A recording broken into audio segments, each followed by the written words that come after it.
Wars were never just about glory, honor, or survival.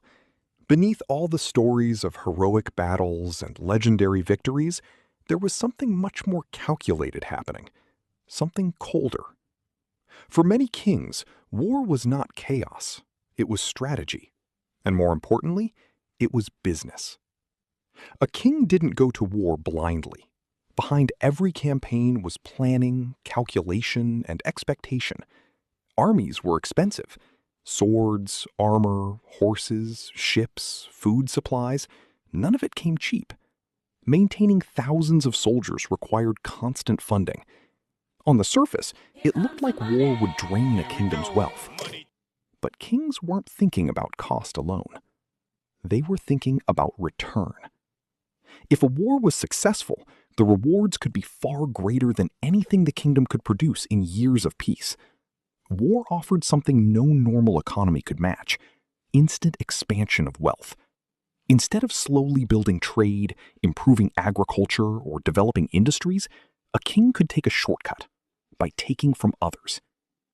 This is why war was often seen as an investment. A risky one, yes, but one with massive potential profit. The first and most immediate way kings made money from war was through looting. When an army entered a city and won, the aftermath was rarely peaceful. Victory meant control, but it also meant extraction. Cities held wealth built over generations: gold stored in treasuries, silver hidden in homes, jewels passed down through families, expensive fabrics, artwork, religious artifacts. Everything had value. And once a city fell, that value was up for grabs. Soldiers were usually allowed to take part in the looting. This wasn't just tolerated, it was encouraged. It acted as a reward system. The promise of wealth made soldiers fight harder, take greater risks, and remain loyal to their king. But while soldiers took their share, the largest portion always went to the ruler. The king claimed the best treasures, the largest reserves of gold and silver, and the most valuable items. Entire wagons filled with riches would be transported back to the capital. A single successful siege could bring in more wealth than years of taxation. And this wasn't rare, it was expected.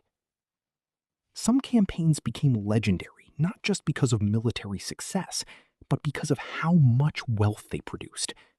Cities that had stood for centuries could be stripped of their riches in days. Wealth that took generations to accumulate could change hands almost instantly. But looting, as powerful as it was, had limits. It was a one-time gain. Once a city was emptied, there was nothing left to take. That's where land came in. Land was far more valuable than gold in the long run.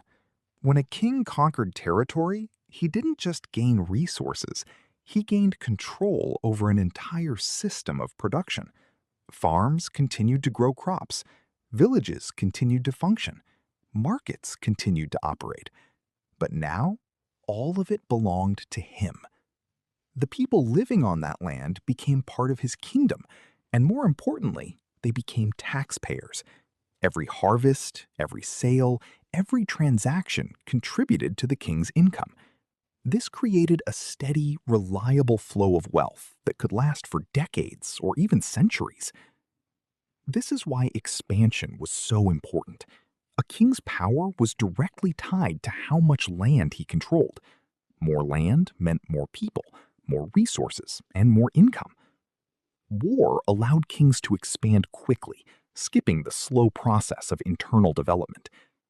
Instead of building wealth step by step, they could seize fully developed regions and immediately benefit from them. Of course, kings didn't manage all this land alone. They relied on nobles, granting them portions of conquered territory in exchange for loyalty and military support. But this system was carefully controlled. The most valuable land, fertile farmland, resource-rich areas, and key strategic locations, was often kept under direct royal control. This ensured that the king remained the primary beneficiary of every victory. Even before a war began, kings had another way to profit: taxation.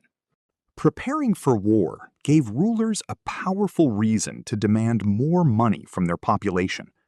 They could claim that the kingdom was under threat, that defense required sacrifice, or that victory would bring long-term prosperity. People were more willing to pay higher taxes when they believed it was necessary for survival or success. Fear and patriotism made it easier for kings to collect large amounts of money quickly. But here's where things become more calculated. The amount collected often exceeded the actual cost of war. Kings could raise taxes beyond what was needed, creating surplus wealth. This extra money didn't always go towards soldiers or supplies. It could be stored in the royal treasury, used for personal luxury, or saved for future campaigns. And once taxes were increased, they rarely returned to their previous levels. War changed expectations. What started as a temporary measure often became permanent. People adapted to higher taxes, and kings had little reason to reduce them. Over time, this created a stronger and more consistent flow of income. This meant that even before a single battle was fought, war could already be profitable. Another major source of wealth came from prisoners.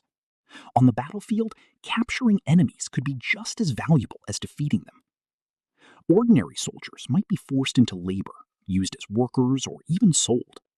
But the real value came from capturing nobles and high-ranking individuals. These prisoners were not just enemies, they were assets. A captured noble could be ransomed. His family, allies, or kingdom would pay large sums of money to secure his release. The more important the person, the higher the price.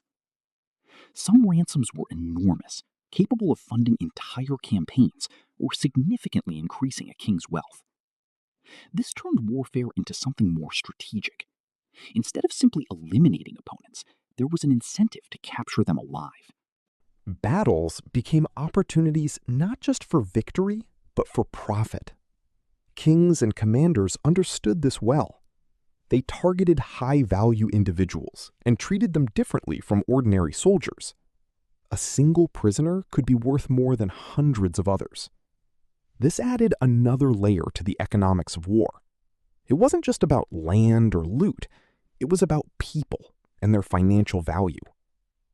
Control over trade routes was another powerful way kings turned war into wealth. Trade connected regions, moving goods across vast distances. Spices, metals, textiles, and other valuable items flowed through networks of roads, rivers, and sea routes. If a king could control these routes, he could control the money moving through them.